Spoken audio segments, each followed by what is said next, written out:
Welcome to the Revolution Church podcast. Before we begin, we'd like to remind you that our ministry is supported 100% by listeners like you. To make your 100% tax-deductible donation today, please visit revolutionchurch.com/donate. You can also learn more by clicking the donate section on the website. Hello, everyone, and welcome to Revolution. The country is torn apart.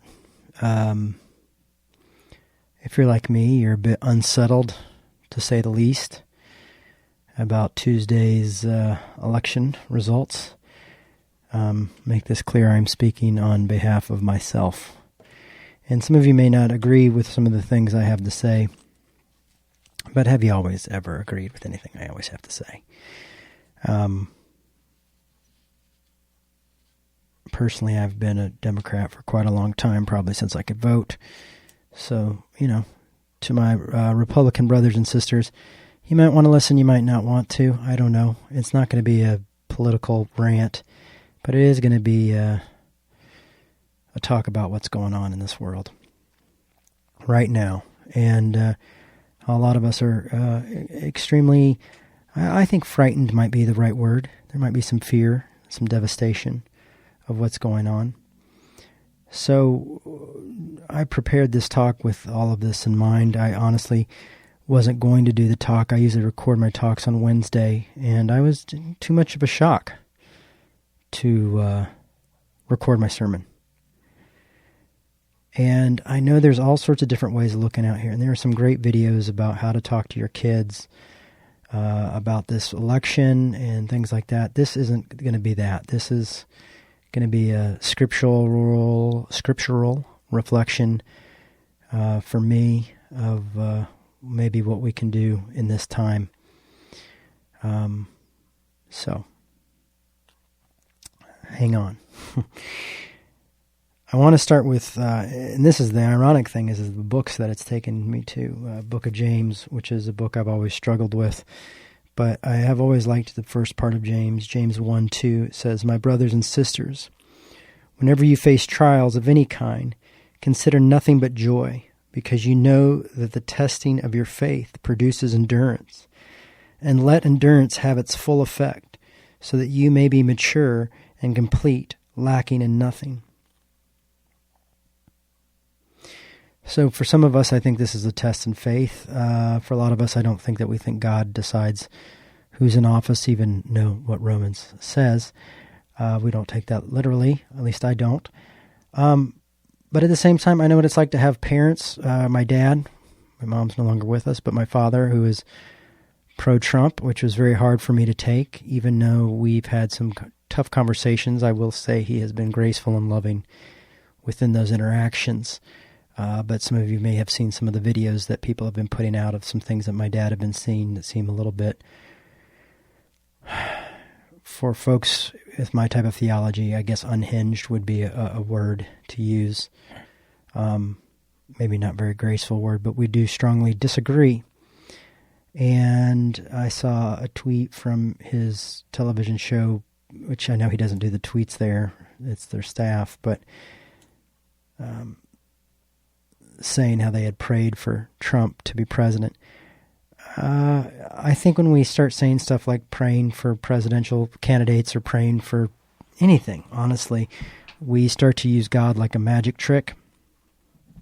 And often, it's to see if our magic will work versus other people's magic. And I think that's something that we need to really take a look at. Because people die every day. And then people say, oh, well, I lived because of the prayers. But what does that say to the prayers of other people who lose loved ones?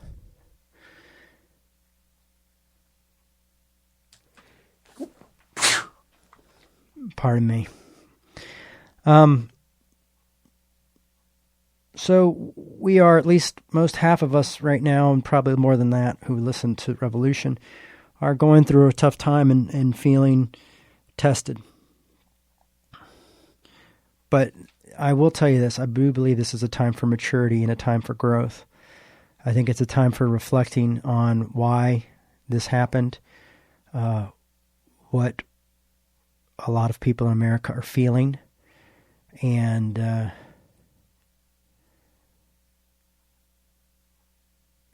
talk about that. Let's another verse I was looking at, which is a little bit funny at the same time as it is poignant.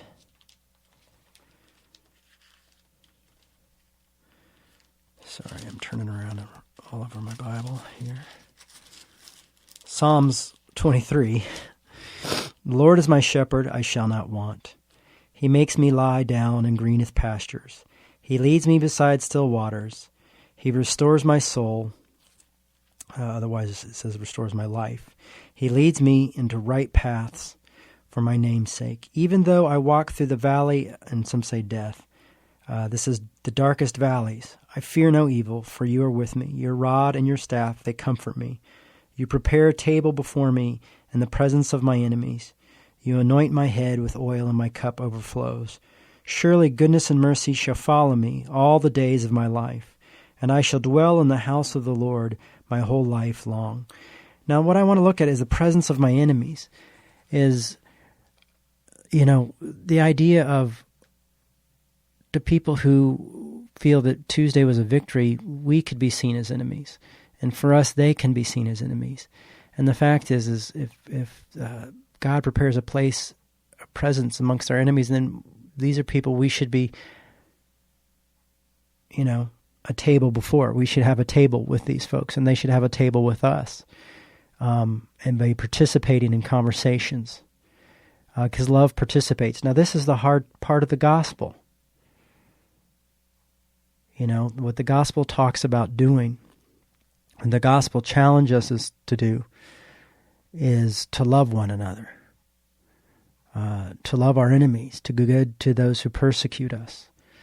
And for some folks, I know that this sermon might seem too soon, or it might be, but Jay, you don't understand. I do understand. I might not understand everything from your personal opinion. Of course not. I've not walked a mile in your shoes. But I do understand the fear and the terror, especially worried about all my LGBTQ brothers and sisters, my brothers and sisters of color, my brothers and sisters from who are from other countries. These are folks who I worry and don't want to see in danger. I worry about how our police forces will change and react. These are things we worry about. At the same time, I have to keep into perspective that during the time of the politicians I voted for, there were many bombings. Syria, other places of innocents killed by bombs and murders. So I don't know if any party belongs to us if we are followers of Christ, because the fact that we have to deal with these folks make decisions, tough decisions, and deport lots of people, go to war, take lives. And last time I checked, we weren't called to kill. We were called to love our enemies and do good to those who persecute us. So that's a tough one. So to think either side has got a corner on it. Now, I understand that this situation seems extremely different. It seems to be more radical and bring in more fear, I think, than we've had before in an election since I can remember. But keeping perspective of the foreign wars that are going on in this country now, and knowing that if we become so focused on what's happening here on our soil, and we forget about the tragedies that are happening around the world, by the hands of the U.S., it's important to remember those things. It keeps us into perspective. Also, to remember that some of these towns that voted for Donald Trump are cities that have no factories anymore, have no businesses anymore, and are falling apart. And maybe we need to listen to hear what they have to say. I don't agree with it, but often great loss causes us to see things and experience things differently. So we would be good to listen. And once again, as I will say, love participates. Love sits at the table. And that says, here in Psalms 23:5, you prepare a table before me in the presence of my enemies. You anoint my head with oil and my cup overflows. Surely goodness and mercy shall follow me. And hopefully that goodness and mercy is we're showing to others as well, who we don't see eye to eye with. This is why I continue to come back to the gospel, is because it causes me and it challenges me to love other people. And even when I feel like the sky is falling. I want to force blame, but it's easier to do, because we dehumanize people. We dehumanize certain people who vote for a certain way or think a certain way. Definitely easy to dehumanize candidates. But what happens when we dehumanize these folks? I mean, they literally means to no longer have humanity. And I think a better word was we demonize them. We create them to be something else, almost something supernatural and something evil.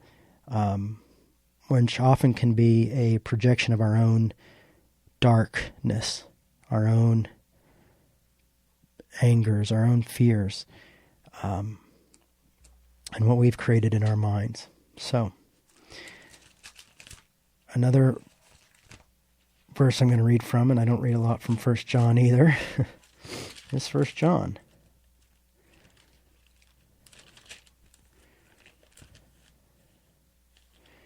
1 John 4:16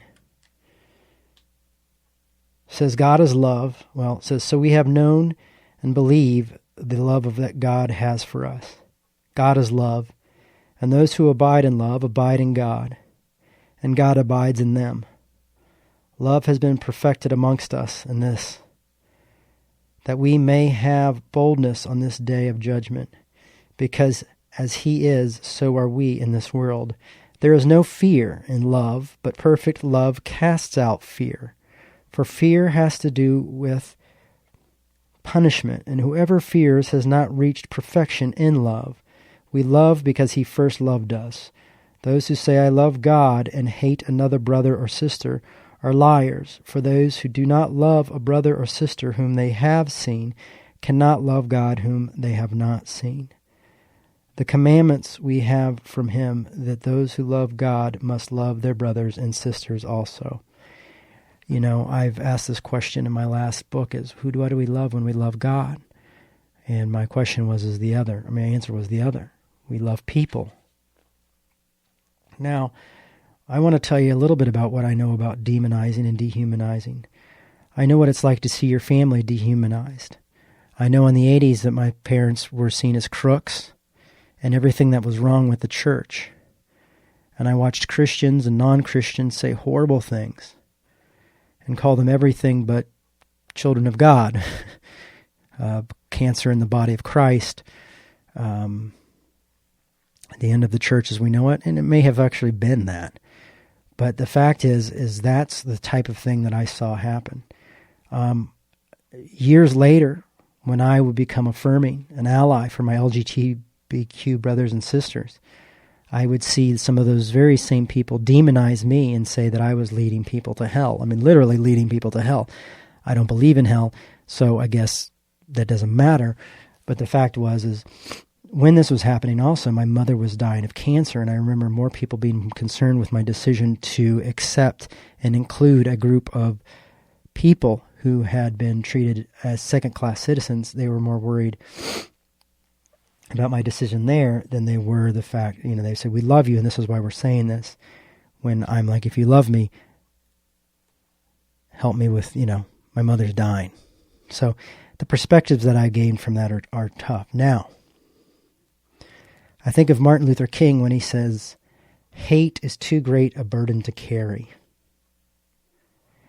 And I think for a lot of us, we want to carry hate with us. But perfect love, there is no fear in love, and love and hate go hand in hand. But you know what? I'm afraid. I am full of fear, and I want love to cast out that fear. I want to see a transformation happen inside of me. Desperately. It's happening slowly, but I also don't know if that's just coming with slow acceptance of what's happened. But the fact is we're called to love one another, And we're called to experience that love of God. And if God is that antithesis of love, which I've been reading a lot about Tillich, so he's confused me with all that stuff. But right now I'm going to stick with where my brain and I know I'm at, is that's we're called to be delivered from fear. Even when we're walking through the valley of death, even when we're walking through the valley of darkness, we are encouraged to let fear go. Now, when it says that we should not worry about judgment, well, what does that mean? We should not also judge others. I'm going to jump backwards to 1 John now. I'm going to go to 1 John 7. It says, "Beloved, let us love one another because love is from God. Everyone who loves is born of God and knows God. Whoever does not love does not know God, for God is love. God's love was revealed amongst us in this way. God sent his only Son into the world so that we might live through him. And this love, not that we loved God, but he loved us." Forgive me for the pronouns, it's just how the Bible is written in this translation. "Loved God, but that God loved us and sent God's Son to be the atoning sacrifice for our sins. Beloved, since God loved us so much, we also ought to love one another. No one has ever seen God. If we love one another, God lives in us, and God's love is perfected in us.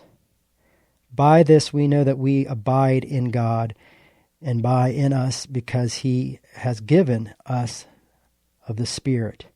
And we have seen and do testify that this God has sent God's Son as Savior of the world. God abides in those who confess that Jesus is the Son of God, and we abide in God, so we know and believe that love that God has for us. God's love, and those who abide in God's love abide in God, and God abides in them. Love has been perfected among us, that we may have boldness on the day of judgment, because as God is, so far we in this world. There is no fear in love, but perfect love casts out all fear." Again, I know how tough this is. How do we apply it? I always tell people to go back to Corinthians 13, 4 through 7. I'm not going to read it. I'm just going to tell you to read it and check it out. But now let me make this clear. I have loved ones. My father was very pro-Trump, to the point of comparing, if Trump doesn't win, the end times are going to come sooner, and all this stuff. And I don't understand that. And I had friends writing articles about my dad being kind of crazy. And honestly, I reached out to some of them and said, "What is this doing?" You know why I reached out to them? Because I said it makes it harder for me to have a relationship with my father. Because I want to have a relationship with my father. I want him to be my son's grandfather, and I want to have that. But we will disagree. But we are called to love one another, and love does not demand its own way. It doesn't keep records. Love and grace is a tough thing. Love and grace is a high demand. We still have it if we don't mean it, if we don't meet that expectation. But what I'm saying is this is where the rubber hits the road. This is the fly in the ointment of the gospel, is that we are called to love even our family members and even those around us who say horrible things and maybe don't understand where we're coming from. But we also have to have the empathy to remember that some people have completely different life experiences that have brought them to this point.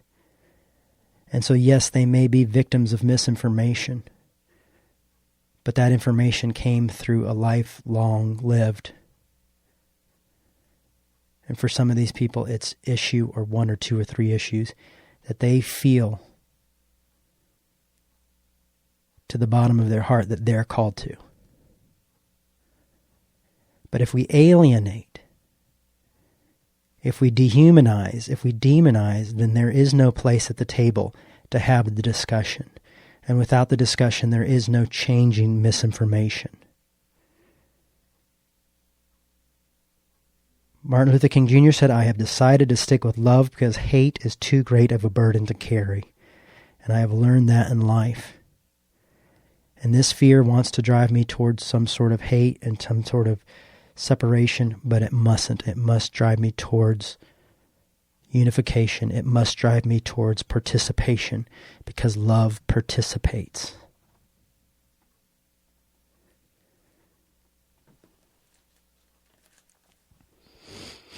Love seeks to understand.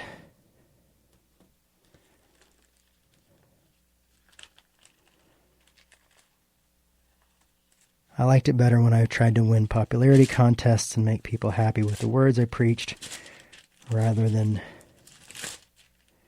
preaching sermons that make my liberal friends and conservative friends both angry. Luke 6:37 says, "Do not judge, and you will not be judged. Do not condemn, and you will not be condemned. Forgive, and you will be forgiven. Give, and it will be given to you. Good measure, pressed down, shaken together, running over, will be put into your lap. For the measure you give, you will be measured, you get back."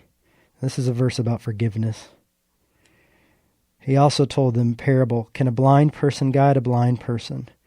Will not both fall into the pit? A disciple is not above the teacher, but everyone who is fulfilled, qualified, will be like a teacher." Now I want to see this. I want to look at this, both the blind leading the blind. So it's not saying ignore this. If, some of us feel that our president-elect is blind leading the blind. And we have to speak truth to that. I'm not saying we don't. But I'm saying we find a way to speak truth that participates in love. And not wishy-washy love, but in a purpose, in a dedication, in a reason, in the way that people like MLK Jr. went and sat with presidents and sat with people who said horrible things to his face, ultimately took his life. We look at people like that, or Jesus, who did the same thing, or Gandhi, who also did the same thing. I mean, we are called for a time such as this. This is what the gospel is about. If you don't believe me, the history of the gospel, Jesus, all the disciples were living in occupied territory under the Roman government. Their homes were being occupied. They were made into second-class citizens. They were being occupied by a military force greater than their own. They were the other. So when Jesus and Paul and these folks say these things, they're not just saying it in a way that we would understand it today, but they're saying it in a way of their loved ones being murdered and killed and crucified. It wasn't just Jesus. The people having all their money taken from them by tax collectors. Men and women being killed and raped, being burned at the stake, being fed to animals for fun. This is the type of thing that they were dealing with, being martyred daily. So don't take this lightly, and don't get aggravated with me. You can get aggravated with me, I don't care. But the fact is that this is the history of the Bible. So when these words are taught, these are very strong words on how to love.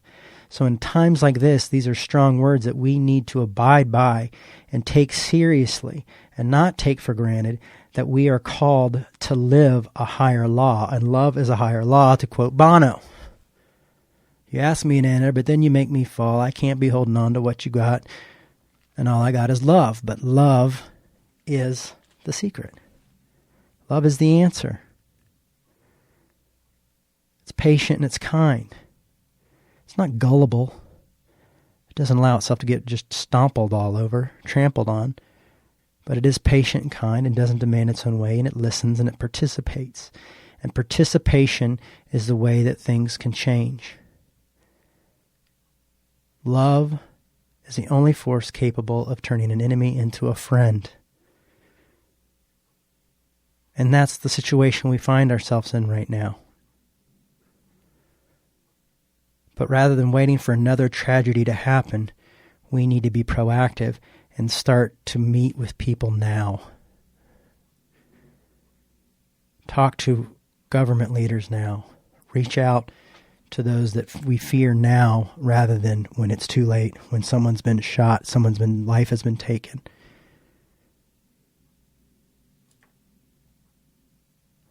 someone has won office. Because part of being part of progressive liberal church is that sometimes we act as though we have the answers and we have it together, and we ostracize others, and we create them into being something that they're not. And we lack empathy and sympathy for these folks. And we are called to live within empathy. We are called to live within love with one another. Not to be elite, not to think that we have it together because we serve this group or do that or this. You know, blessed is the peacemaker. We're called to go in and make peace.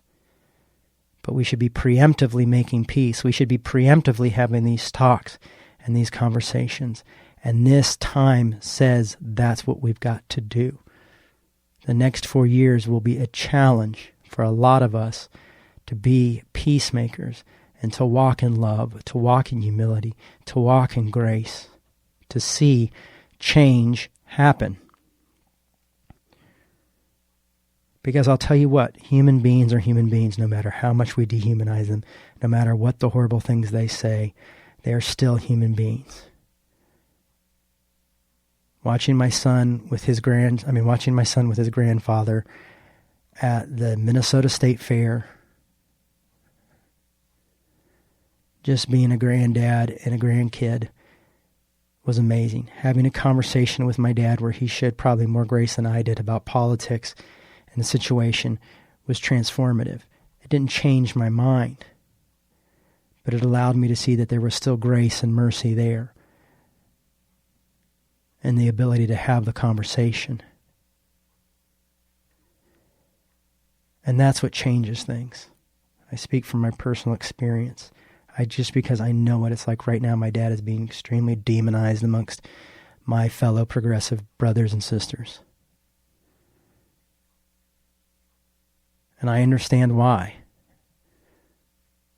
But I don't watch the TV show.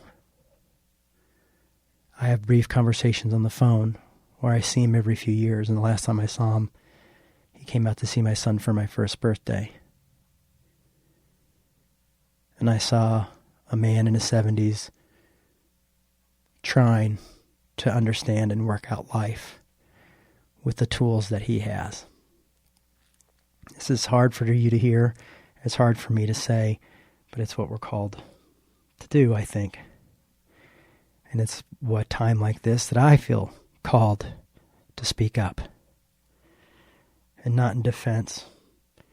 I don't want to throw pearl to swine. I think, when we throw, and it says they come and get trampled on in the Bible, I don't want us to, take what's precious and be crushed by angry, self-righteous, judgmental legalists. But I do want us to find a way to slowly learn how to love or understand or show grace to people so we can have a conversation. Who knows, maybe we'll change. I'm not looking at that, but you never know. But I think, hopefully, a conversation will cause us to have some sort of empathy and maybe meet somewhere in the middle. Otherwise, these folks may never have any other experience with someone different than them, to challenge them, to share their experience, strength, and hope, to experience their pain and their insecurities and their loss.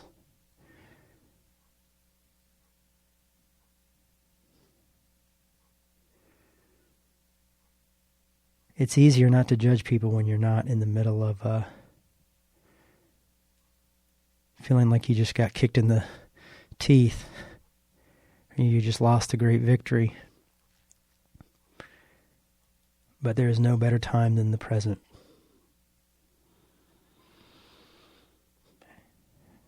I'm going to jump backwards again in Luke and we'll end there. But I say to you, listen. Love your enemies and do good to those who hate you. Bless those who curse you. Pray for those who abuse you. If anyone strikes you on the cheek, offer the other cheek. And from anyone who takes away your coat, do not withhold even your shirt. Give to everyone who begs from you. And if anyone takes away your goods, Do not ask them again.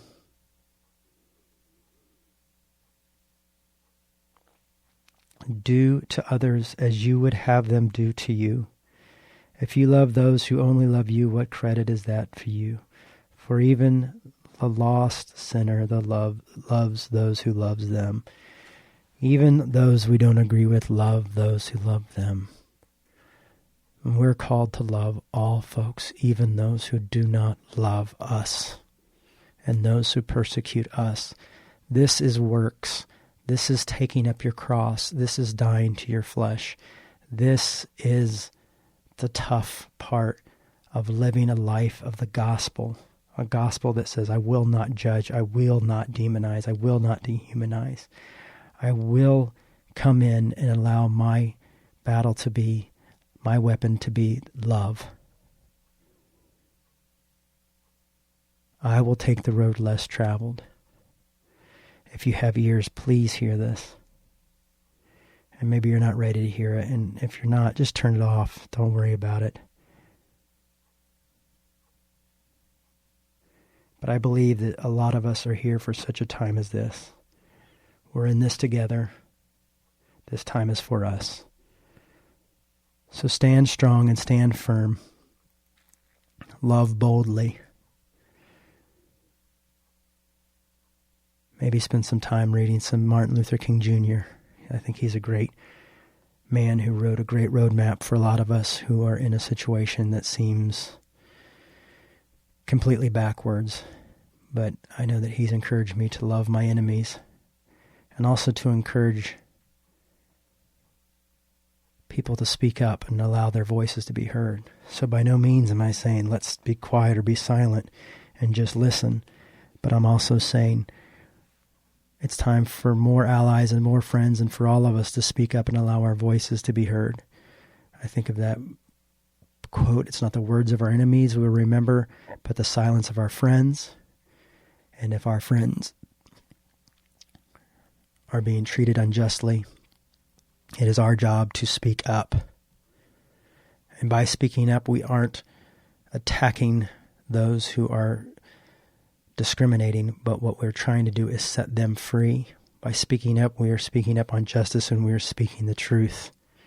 And sometimes that truth needs to be spoken more firmly than others. And may we all have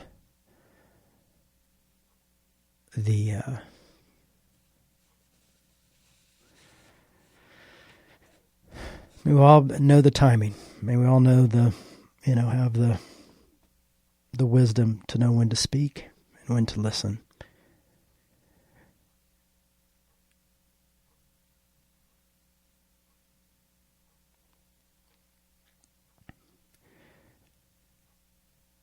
I don't know what to pray for except to be gratitude and gratefulness for mercy and grace and peace and love and respect.